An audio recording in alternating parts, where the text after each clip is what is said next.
Okay, welcome back. And this chapter, I think, will be all about the flatbed. So I'm currently waiting on the black paint. Terry's going to drop off a new tin of black paint tomorrow, and I will be able to finish the cab and so on.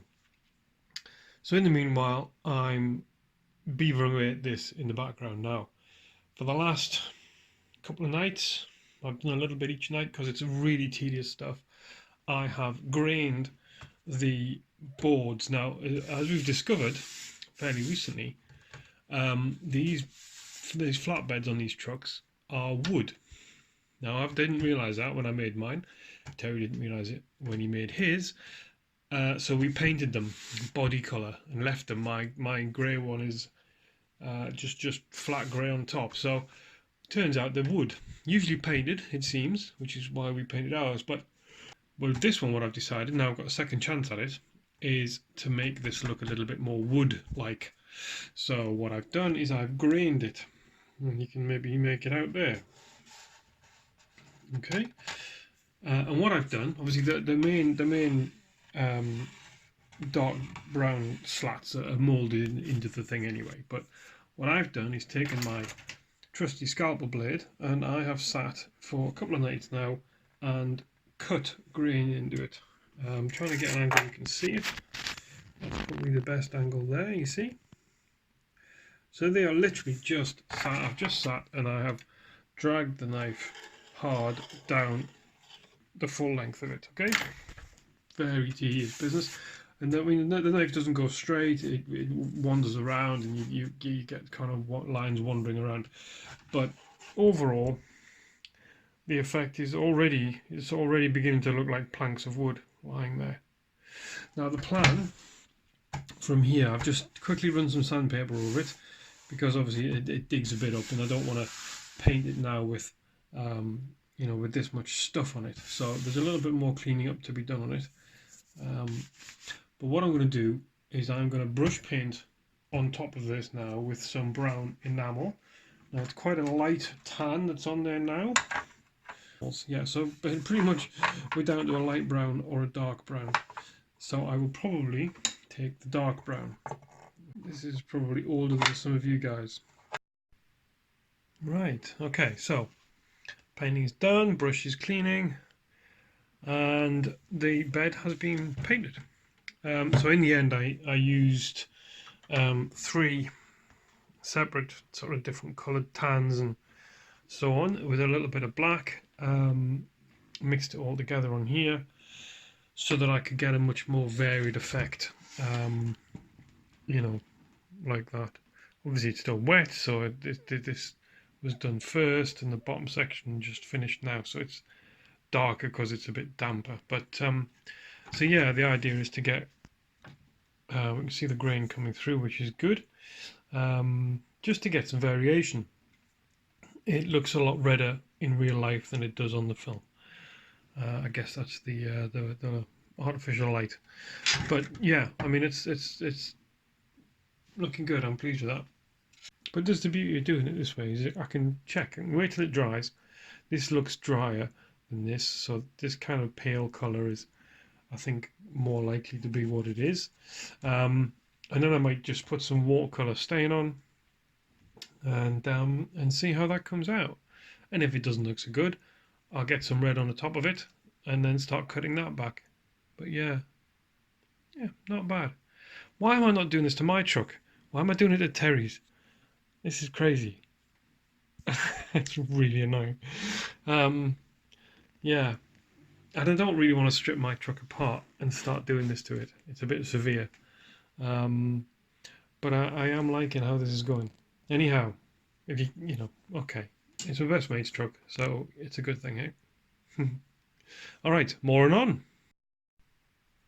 Okay, so excuse the slightly makeshift working arrangements, which is my kitchen. My trusty watercolours are out, and these are, again, decades old, like most of my stuff. I've used these so many years, I don't know how many. And I have treated the flatbed to a wash.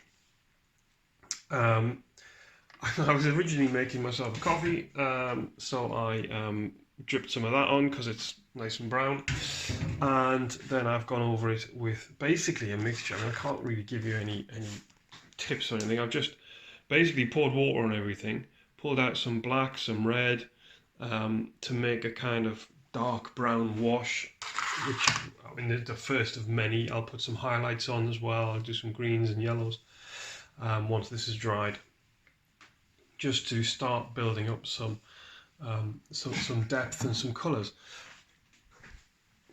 So it'll take a little while to dry off. I won't get this done this morning, but you can see how it's beginning to pull some tone and just wood-like colour through. I mean, I am making this up as I go along. I really have no secrets here. This is turning out far better than I thought it would.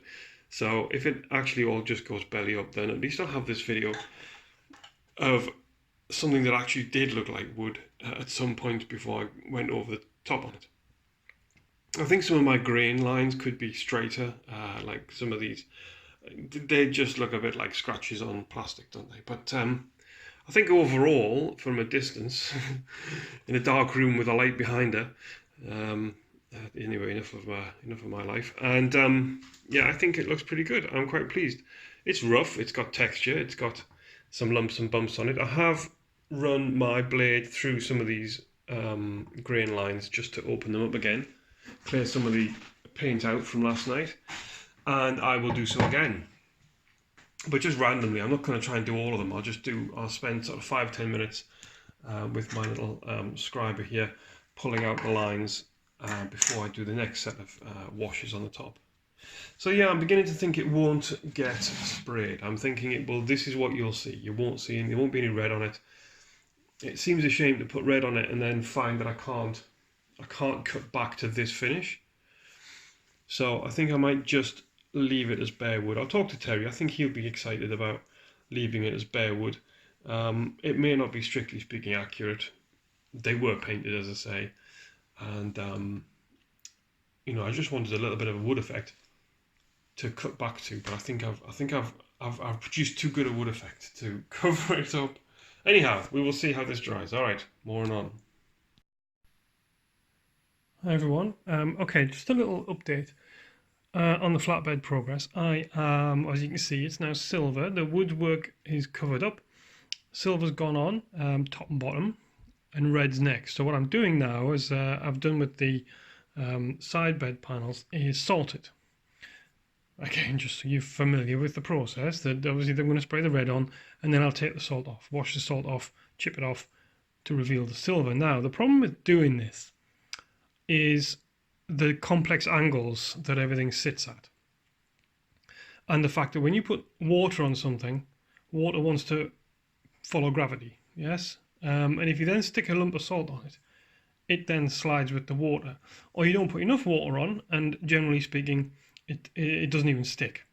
And if I move it around, I pick it up, I move it, bits drop off, and you start just going around in circles with it. So what I've just discovered, and this might just be a little useful tip for you, what I was doing is putting some water on my finger and then picking up some salt with my fingers and trying to put it on, and it was just falling off, and it's, you know, it's kind of everywhere, all over the floor and stuff. So what I've just done is I wet my big broad brush here, my watercolour brush, dip it in the salt, so I actually get some salt on the brush, and then I can just kind of paint it on. Sorry, I can't watch this through the phone. So then I can just paint it on, and it will tend to stay on a lot better. Bit of water on there as well, maybe, and it just sucks it down. Are you going to focus? No? Yes. No? It's gone again. Oh, you awkward cuss. Come on. There. See?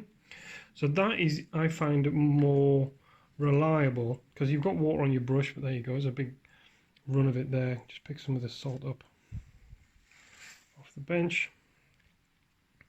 But yeah, it's quite difficult to keep it on when gravity's trying to pull it down. So yeah, that might be slightly helpful. Obviously, I'm letting parts of this dry because I can't really handle this now. That's the other problem. I did the top layer, I did the top and this back bit here. I did this this morning, and I've left it to dry, so that's probably hardened on pretty well, but the rest of it I thought I'll try and get done tonight so I can give it a coat of paint in the morning. But it is proving, you know, I'm not a world's familiar with this. This is like the second thing I've ever salted, so I am learning as I go along. You see what I mean? It's like, can't get that to stick on there. The only way I'll get it to stick, it's running off, and there it goes. So the only way I'll get it to stick is by upending the bed. So this is then horizontal. Well, then everything else will fall off. So it becomes a case of like, do I spend a week trying to stick salt crystals on and wait for them to adhere? Well, the answer to that is no, of course, because that'll just take forever. So I'm going to do the back tail section, so that there is some on the tail as well, and then I think we'll get stuck in. I'll leave it basically, and then start spraying. Tomorrow night I'll try and get this. Oh, that's where the lens is. I'll try and get some on there. Maybe last thing. I can stand it on its end, but obviously, anyway, it's complicated and not a lot of fun. But Terry's bought me some new alloy wheels. Okay, as to say thank you for doing this, which I do really appreciate. That's really nice. I'm not doing this for reward at this point, but damn straight I will next time. All right, anyway, we'll catch up soon. Bye.